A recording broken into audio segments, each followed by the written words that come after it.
get back to rock. Yeah, let's get chased and you left my house.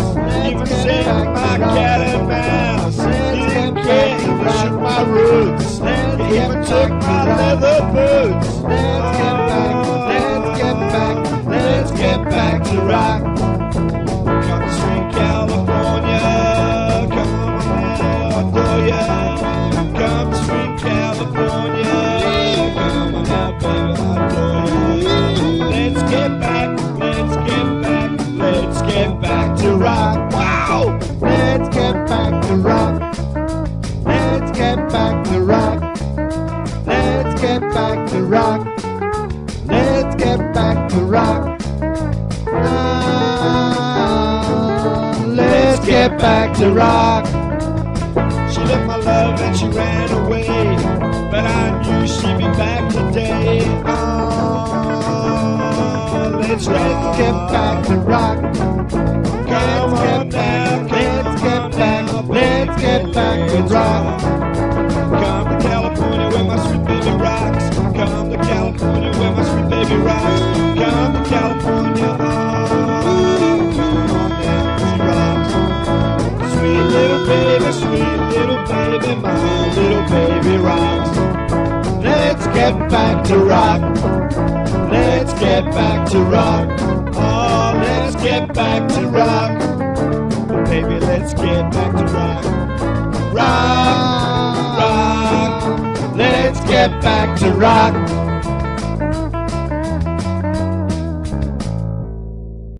Here, cheers.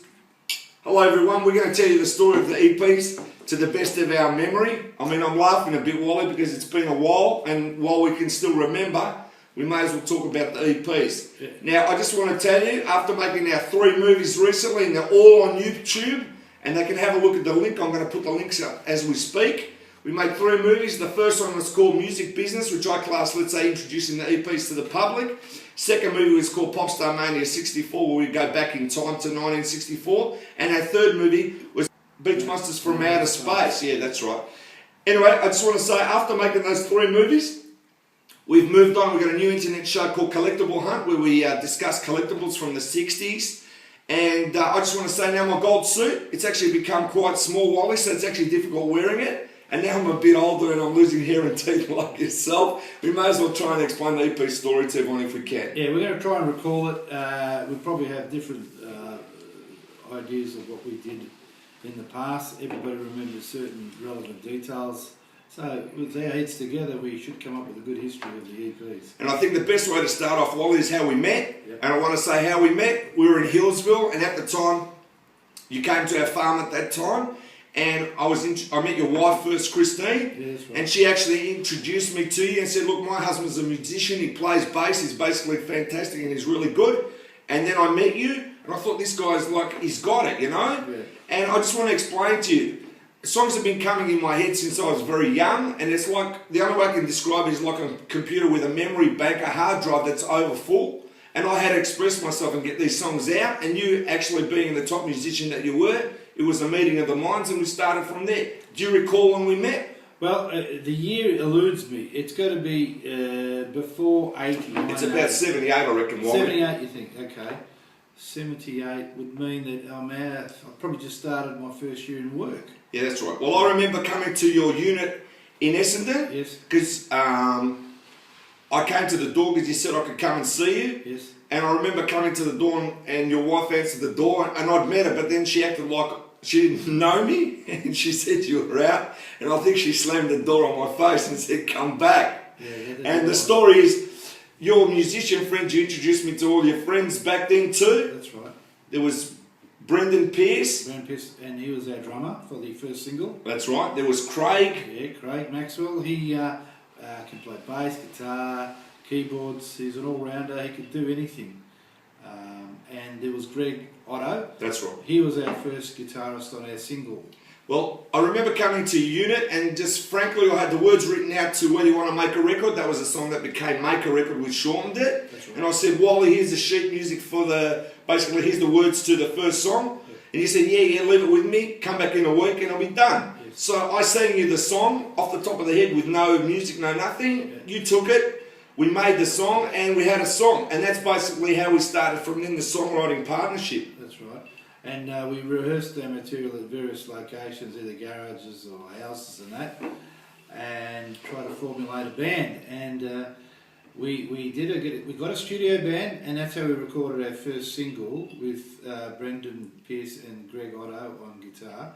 And it was at the what was the studio? Was it Sound Source? Source. Sound That Source. was in Box Hill, Yeah. and we had a producer called Rudy Bremsmeyer. Yeah, Bremsmeyer. And I remember we went there and we said we got some songs to record, and he went ahead and recorded those songs. That's right. And we had a session, and we came down there at night, I think. Did we record? Yeah, that's right. It was an evening, Evening and session. I had a red Commodore, and I had an accident before we got there. That's right. And what happened is Brendan borrowed someone's drums, Yes. and I think I was a bit upset at that time after having the car accident, and that comes through on the song at home, because I think I just let my vocals rip, and we did a sort of punk version of the song. Yeah. And all this information about us when we were actually called then Plastic EP and the Records. That's how we started. That was the name of the band, Yeah. and we actually started off like a studio band. And all that information is actually on Wallaby Beat, and I'll give them the link to that. So if they want to know about us, then they'll read more about that. Wallaby Beat did a good Write-up on us. Write-up. The things that they wrote about us is actually very funny. Yeah. They said this band tends to be on the deranged side, Yes. and that we just played, and they liked the way we just recorded and let's go for it attitude, which was really good. When we recorded at Rudy's, Brendan didn't use his drums. He used the drums that were there. They were cowhide drums and a very nice sound. I'd borrowed his bass, I think, because he had it all worked out for the studio, and that's how I think we recorded the song. There wasn't too many overdubs. It's pretty straightforward live recording in the studio.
Anyway, Wally, I just want to say, when we were in Sound Source Studio, and we ended up doing 4 songs. First, our single was, the number 1 song was At Home, that was the A side. Yep.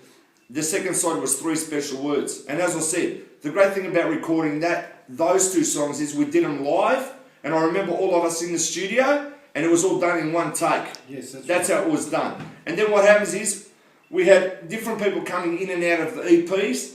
We needed another drummer, because on the second single, we had a drum machine, and Brendan wasn't with us, and it was just myself, you, and Craig. And we did a version of Well You Want to Make a Record, I remember that, and that was in a punk version, and we didn't release that single, and we did I'm Coming Back on piano. Oh yes, Not Coming Back. I remember that at the at Rudy's studio, and that was quite good because that gave a little bit of a difference to the stuff we recorded because Craig jumped on the piano and just changed the sound entirely. As I said, that's all on Wallaby beat, Yeah. but I firmly remember when we did record that Well You Want to Make a Record, the actual master tape got lost, and we couldn't recover our master tape and release it as a single, and that's very iconic because we want to make a record, like Well You Want to Make a Record, that's the name of the song, and we can't actually make a record and release it because the master tape has gone missing. Yeah. So I mean that was a shock, but lucky we had that on cassette, and that was really good.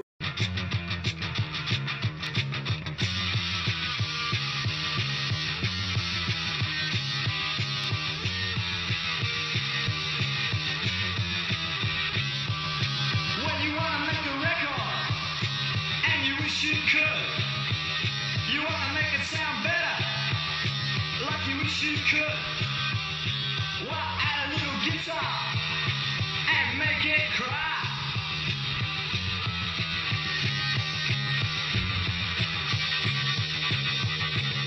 Cry, cry, cry, cry, cry, cry. Make that rhythm fly, guitar.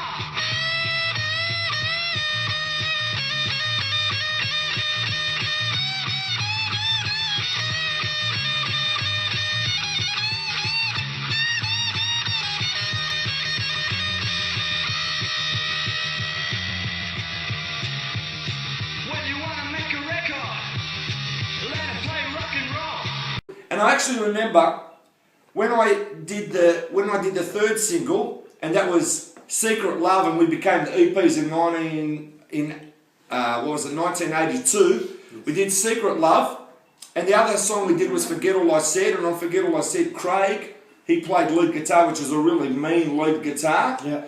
And I remember sitting in the studio with Rudy, and I had a guitar in my hand, and he said to me, "What's this song you want to do?" And I said, "Look, I've got this song called Secret Love." And I had the chords actually written down, but what you've got to understand is, okay, I'm not the greatest guitar player in the world, and you know that. That's why when it comes to guitar, I'd rather have someone that can play it actually better than me.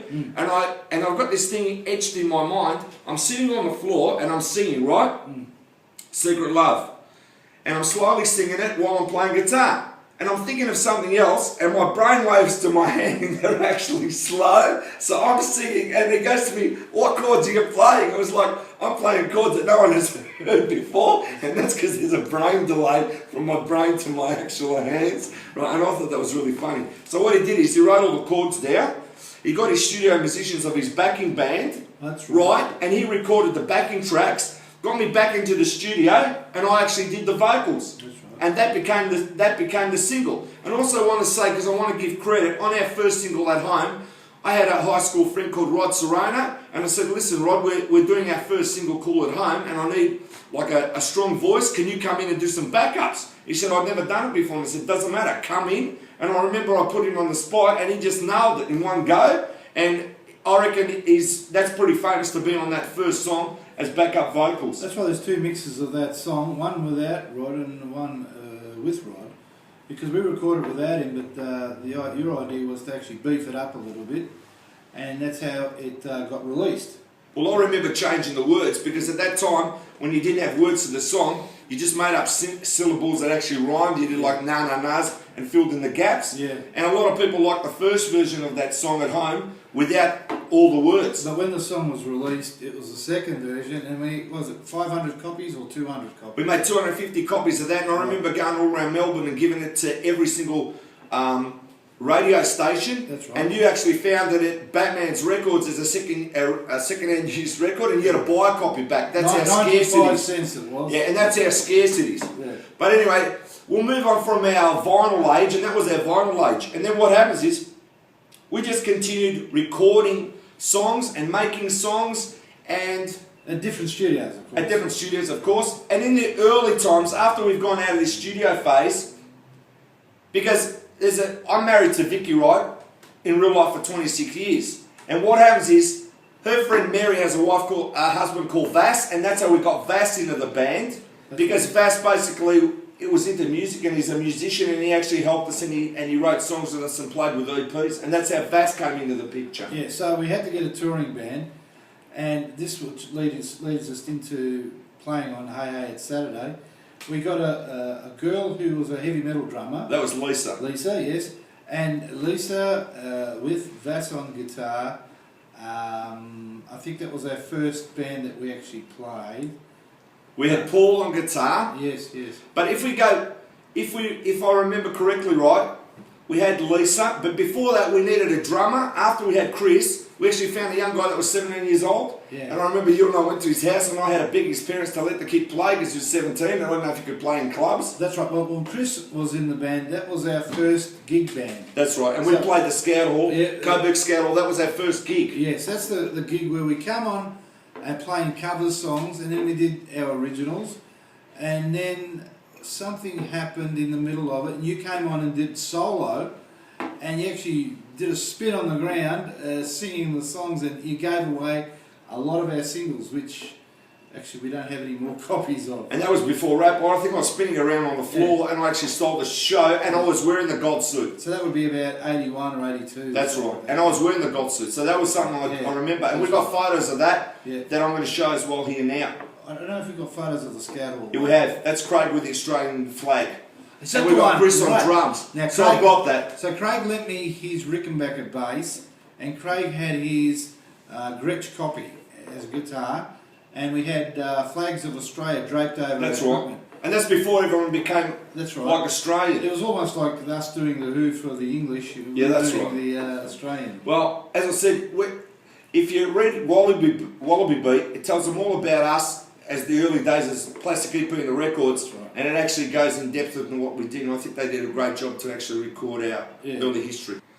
Okay, well, I just want to say, when we started playing live, Vass was with us then, and actually we were recording at a place called the Metronome. That's why we cut a demo. There's always, tracks. hang on, there's Better Ways Babe. Yes. Better Ways Baby, and that's the song we actually did on Hey Hey It's Saturday later. That's right. So we recorded 3 songs, and we allowed the school students to mix us, and it was a cheap deal. It cost us very little money to release, and we released that on cassette. That's right. But I just want to say about our early recording days, right? As I said, Vass was with us then, and But he didn't record with us. he actually was in the Metronome. I remember. You may not, but I say he was with us. No, but he wasn't recording before that. So That's right, he wasn't Metronome recording would be with the us. first That's one. right. We had Tex on guitar, That's right. And Greg- Paul was on guitar. and Greg was on guitar. Yeah, that's right. So how many guitars have we got there? We had 3. There's 4. Because you count Vass, Tex, Greg, and Paul. There's 4 guitars. All right, well, I just want to say, when we started gigging, I remember a gig that we did at Graythorne High School, and that's actually been pulled down now. There is no school. But it was myself, yourself, Vass was there, Lisa was there, and Tex was there. Yes, And I've got photos of that too. that's right. And if you remember, I think that was, they were throwing fruit at us at some stage. Because that was a daytime gig at the school, and I had to take a day off from work. Yeah, that's right. And that's right, we got on stage, they didn't know who we were, and they started throwing fruit at us, which I didn't mind. I was very hungry at the time, it was about lunchtime. But we turned it around, and we got them over to our side, but they didn't know who we were, and they thought we were a bit of a joke. Yeah, but you know what, I find that funny, because I don't know if you remember that old musicians joke, the starving musicians. Yeah. At least we got to eat that day. That's right, it's true. It was lunchtime. It was fun. Yeah. Anyway, moving on from that one, we started playing gigs. Yeah. We started playing at the Corner Hotel. Yeah. We actually started playing the Eureka Hotel. So we're basically gigging around, and we've got photos of that as well now. Yeah, and what opened the door to get us those gigs was the appearance on Hey Hey It's Saturday back in '87, was it? Yeah, when we talk about Hey Hey It's Saturday, I've got to say, a lot of people don't know this, but when we actually appeared, Vicky was actually in the stage. Vicky was actually in the crowd. Yeah, She wasn't with us at that stage. Yeah. Your wife was there as well. And I remember, I'm coming from around the back of the curtain, and you started the song, and my timing had to be perfect because no one knew where I was coming from. Yeah. But I've got to tell you, the glasses that I actually wear, the gold rim and the black glasses, you cannot see. Yeah. I'm dead set. So I remember being behind the curtain, and I came out, it was like the blind man leads the blind. Yeah. And lucky I found the front of the stage where it was. And all I heard was this big barrage of like this big yell. and this sort of like this commotion. And the commotion came because we got gonged and people were upset why they gonged us and we couldn't finish our song. Yeah, we got gonged by Red Simons. Denise Drysdale was in the judging panel of Red Faces, and I think they were alluding that they wanted to go to a commercial break, so they really cut us short. And everybody started booing in the audience. But they weren't booing at us, they wanted to hear more of us and the song There's Better Ways Baby. But unfortunately, we got gonged. We get second place or third place. I'm not sure, but the thing is, that's all on YouTube. That's pretty historical. Yeah. But what I want to tell you is that they actually had a boom mic on us, and a boom mic is a thing that's in the air above us where you actually get to hear us actually play. And they thought it was funny to remove the boom mic. So what they did is when they took the boom mic away, we didn't actually know that. We're singing and they can't hear us. That's right. So it made us look a bit strange to people because they couldn't hear us. And Denise made the comment they liked us better when we were plugging in. Yeah, we're plugging in. Yeah, that's right. So the whole thing was that we used that as sort of a resume to get into those pubs that we played at, and that got us our first gigs by using the reference that we were on Hey Hey. That's a big opener.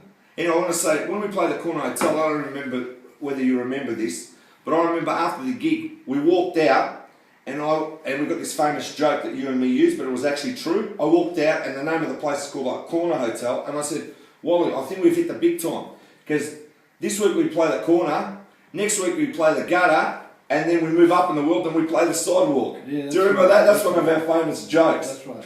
I mean, you had to be there to actually see it and experience this thing. Yeah. We didn't make any money out of gigging, but we had fun and we actually looked different. The gigs that we did were almost promotional for bands who wanted to put out their first single, so we supported very unknown bands like Mars and other type of bands at these pubs, and most of the pubs used to have about 3 or 4 bands on at the same time. So it was like one after the other, and it got confusing. We had to move our equipment on and off the stage, and sometimes you picked up equipment, sometimes you left equipment behind. So, but they were our first gigs that we did, and I think we didn't do any more gigs after that. Oh no, we did it. Yes, we did a couple. We did a New Year's Eve gig. That was at a reception centre. A reception centre. Ascot Vale. Was it New? It was a New Year's Eve. That was a group one. Yes, that's right. Brendan was with us. Yes, We brought him back. on drums, and we had Michael Nicolau on keyboard. That's right. And Michael Nicolau is actually related to you. Yes, that's right. You've got to explain how he came into the band. He's a cousin of my wife's side, and he was a pretty good piano player, and he did attend all our gigs that we did, playing one of your keyboards that you had purchased. That's right. And I remember one gig where he put it, he was sitting down low, had to get the foam box and raise it on top. They were so milk crates, That was funny, it's true. Yeah. You know, with EPs, I just want to say now, we've gone from that, at least we recall that, and we've moved into the future. And with the future, of course, we brought basically our stabilised lineup, which was myself, yourself, Vass and Vicky. That became really the EPs in the future. And what we did is we concentrated on writing songs, and you and I released 66 albums worldwide, which I just want to say at the moment, we've actually reinvented ourselves again, and instead of having 66 albums, we've just released now 10 albums that are called EPs Mania, from 1 to 10, and that's actually on Root Note. We've got a new distributor, and we've also got 13 of our first albums, that's on our Orchard distributor. So basically what we're doing is, in the digital age, we're trying to make it easier for people to find us and our music. And having written 1,500 songs with the Wally, I've got to say that's been an experience in itself. So we've digitalised most of our music, and we write differently to what we used to, and it's virtually internet-based type music that we do. Drumming, well, it's basically drum tracks, but everybody contributes something to the music, either vocals or music or guitar, bass. And it's been a challenging experience because we've been able to write material that is completely different to what we used to do. And I just want to say, with the vocals, how many times have you come in and we've had a recording session and you said, gee, I like Vicky singing in the background? I said, that's not Vicky, that's me singing high. How many times have I fooled you? I mean, that's a joke in itself. In the studio you can do amazing things, and if you've got a home studio with a studio-based recording on your computer, well, the world's your oyster, and obviously the studios don't have any much work now. Everyone's doing the homework.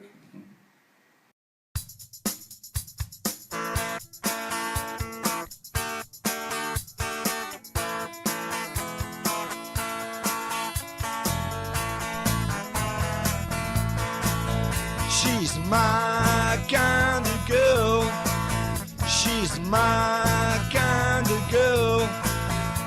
Soon you'll be close to me, 'cause you mean the most to me. You're my kind of girl. Yes, you're my kind of girl. I know I'll miss you, and I wanna kiss you, 'cause you're my kind of girl. I said you're my kind of girl. Let's go.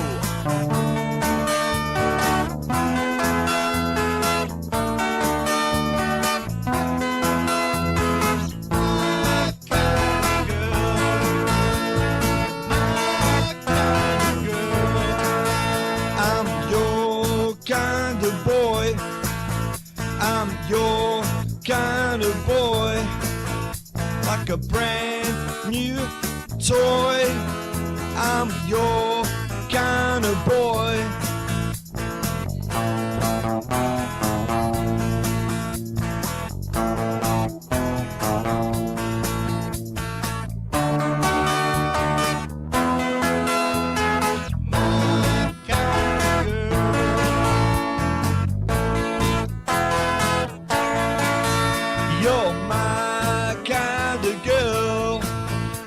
You're my kind of girl. Hi Vicky, how are you? Hi Daniel, I'm very well, how are you? Thank you, you just told them my real name. I'm actually Plastic EP, but you've told them my real name Daniel, which is alright. But look, since we're telling secrets, we may as well tell some secrets, and one of them is that we've actually been married for 26 years in real life, and that I brought you into the EPs, of course, whether you wanted to be in it or not, at least I brought you into it. And before you met me, you knew that I was writing songs, and that was basically my life, and that songs just come into my head, and it's just a natural talent that I do have, and you've noticed that. And the fact that, as I said, you're in the EPs, and basically you're the drummer, you're the singer, and we basically enjoy what we're doing, trying to be something completely different from everyone else out there. And I just want you to say a little bit about me and about yourself when you started and what you think of the EPs. Well, as a partner of Daniel, I had to support him with his passion, so created some opportunities for me to do some backup vocals, which I love doing, and then progressed to doing some drum work for his band. So I'm very supportive of what he does, and you know, for many years have helped him along the way with whatever he needed me to do for the band. So I loved all the guys that were in the band over the years, and it's been fantastic. And I just want to say, with the songwriting, if you remember, I'll give you an idea on the songwriting. We woke up one Sunday morning and I said, let's do a song called Boom Gelati Girl, It's in My Head. And if you remember, we just recorded it just like that. And Wally came over, and I can remember his bits and singing and playing the guitar on that track. And that's one thing that actually stands in my mind. And I think if I have to talk about some special songs that mean a lot to me, right, that you've been on and that we've made our trademark, the ones that really stand out, and I want people to remember these songs, is Let's Buy Some Bubble Gum, Hey Bananas, I Think You're Groovy, also All American Country and Western Superstar. I mean, they're songs that stick in my mind, My Kind of Girl. And if I'm remembered for even 5 songs out of 1,500 that I've written with Wally, those songs really stand out, and those songs are really, you know, 5-star songs. And I think when you want to do something in music and you do it from the heart, and you know it's only you and your voice is on it, and you're the first one to record that kind of a song, and you make your imprint with your sound, I think that's a big thing. I think going to Hollywood and the USA with you was a big deal. Doing that song, that video for Hey Bananas, I Think You're Groovy in the Hollywood street. What's that main street called again, Vicky? Rodeo Drive. No, that wasn't Rodeo Drive. The main street where the stars are. Hollywood Boulevard. No, it's actually Hollywood Boulevard, all right? Because we're from Australia, it's different for us. Hey bananas, we think you're groovy. Hey bananas, we want you movie. Driving true buggies everywhere, just going crazy without a care. Hey bananas, we think you're groovy. Hey bananas, we think you're groovy. We love to watch you 'cause you're our favorite show. Hey bananas, we think you're groovy. Hey bananas, we think you're groovy. Hey bananas, we think you're groovy.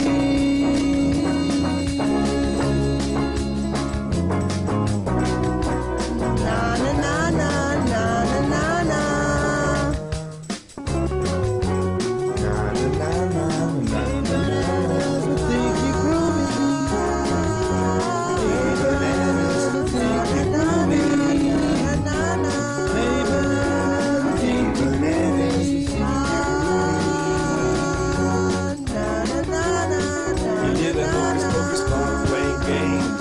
Everybody in the world knows your names. Hey bananas, we think you're groovy.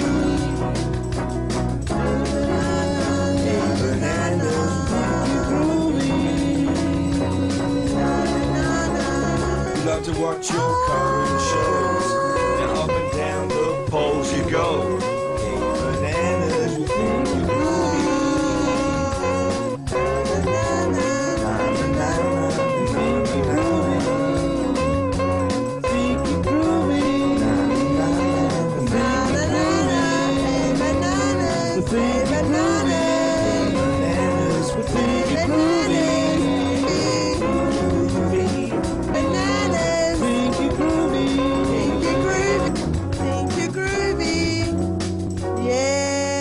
But I want to say we're both from Greek parents, born in Australia, so I mean we're proud of our heritage as well. I think making that movie POPSTAR MANIA, where I sent you overseas and you did all the filming and you sent that back to me and we put the film together, I think that was big. That raised our profile internationally when you went to France, you went to Italy, you went to Greece, and I said going to the States and Spain as well. Yeah, but going to the US was a big experience. I think, as I said, walking around in my gold suit, I mean, I just loved it, and a lot of people, they were just amazed with how I just fitted in with the culture there. And I mean, being Australian, to me, it's, what can I say? I mean, growing up in the 60s, all I was interested in was taking in the media from America and the UK, and it shows in what we do. Because our songs are very, very commercial, and they're up there with where the songwriters in America or the UK. I don't feel at any disadvantage being here in Australia. And you know yourself, we have our fans, and people love me, they love you, they love Wally, they love Vass, they love Michael, and we are the EPs. And what we sound like, what we look like, that's what the EPs are. I know that myself, I don't have the greatest voice in the world.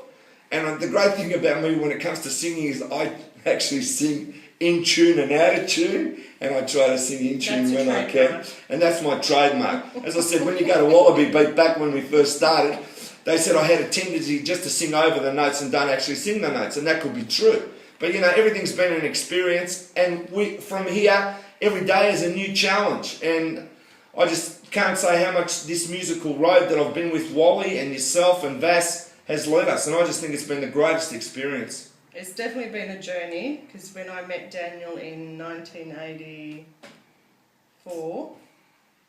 I think it was 84, I don't remember. We were married in 1985. We were married later that year. I had no idea of what I was getting myself into with Danny and his music. So it was sort of a definite learning curve for me to figure out what he's doing with his music. There were many times and many nights where I'd wake up at 2 in the morning and he's writing on his pad some words to a song, and then he'd be recording it the following week. But he's definitely a genius with words.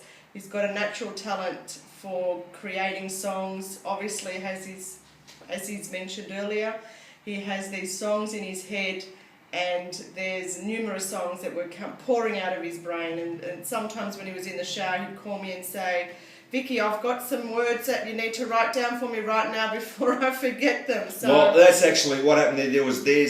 There's Better Ways Baby. I remember when we were living in Baldwin, and I said, write these words down while I was in the shower. And the great thing about that story is, I wrote, hey bananas, I think you're groovy, while I was having a bath. So that proves two things. Not only can you write songs any time, but you can stay clean in the meantime. Definitely.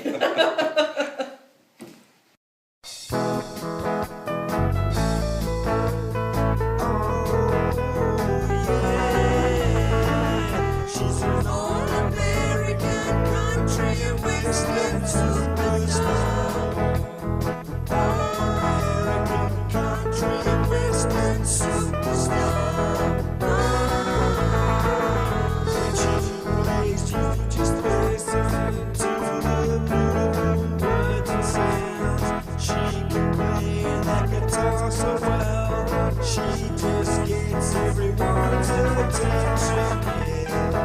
She's an all-American country and western superstar. Superstar.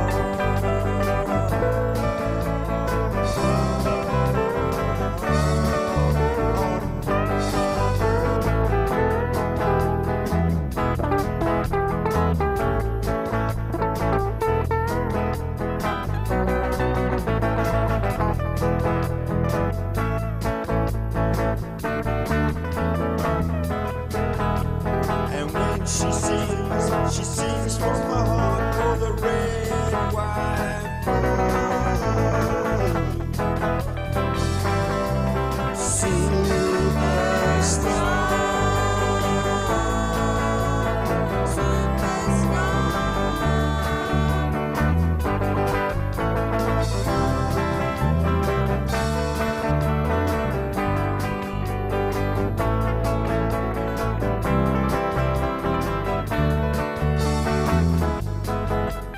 Stand up, everyone,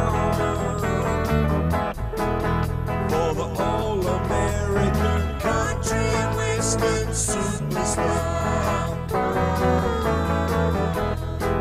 She's an all-American country and western superstar. Superstar.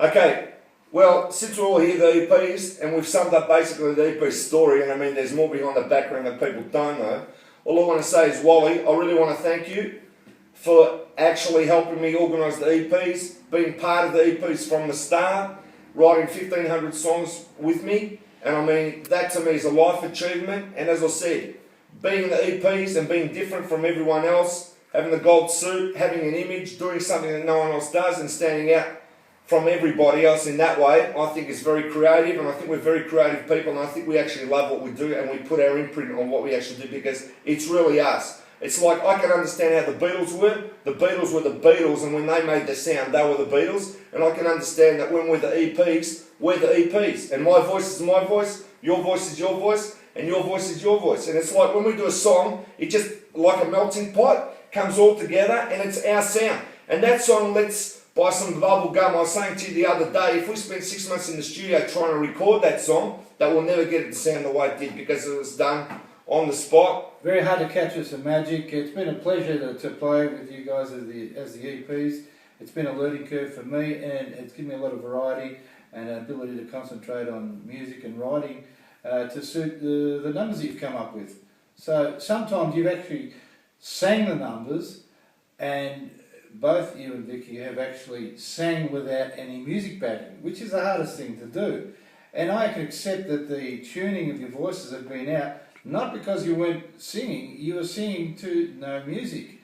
And when we applied the instruments, of course there's going to be a difference in sound. Sometimes we made it work when we recorded the music together, but most of the time you were recording without any music. The hardest thing on earth is to pitch without music. But people don't believe you when you actually tell them, this guy comes up with the song from the start to the end, he can sing it, and he actually hears the whole song, and he doesn't need a backing, just a drum beat, and he can do it. I think that's the most amazing thing, because people don't actually believe you when you tell them all. I totally agree with you, yeah. Can I also say that the relationship that Daniel and Wally have, it's like a marriage made in heaven, because they wouldn't be able to be together for over 28 years, 29 years, 30 years, if they didn't respect each other and have a mutual understanding, a mutual respect for each other, and also a great appreciation for the music and the style of music that they work on, the delivery of the music that they work on, and all the techniques that they apply, which I'm quite ignorant. I have no idea about the technicalities of the music aspect. So when you say that, Vicky, you've got to understand, I remember in the early years, right, I used to know about Wally when he was insurance, and I used to get him on the phone, and I used to say, Wally, I've got this song, and I'd sing it to him on the phone, and his boss would get upset, and who's this guy singing in the telephone? That's Do you right. remember that, Wally? That was something I had to explain. And with our relationship, you realise, of course, I've got the relationship with you longer than you've had with your wife. That's right. That's very scary. That's right. Yeah, but not only that, as I said, because we've been married and it's been a secret within the band, and we concentrate on the music and not our marital status. I've always had this long-running joke with Vicky where you and I would be recording and she'd be in the kitchen making tea, and I'd say, "Would Mrs. Plastic EP please hurry up and bring the coffee for Mr. Plastic EP?" It became a running joke. And I mean, to hold that secret for like 30 years and now put it out in the public, I think is just amazing in itself. Because I can't keep secrets. No, that's right. You did a good job with that one. Yeah, you did a good job. Anyway, from the EPs, it's Plastic EP. Vicky from the EPs. Wally from the EPs. And we want to say thank you for listening to the EP story, and who knows what the future's going to bring, Wally. Could be another movie. Yeah, just keep listening to the net and you'll hear us. Bye. Bye. The EP.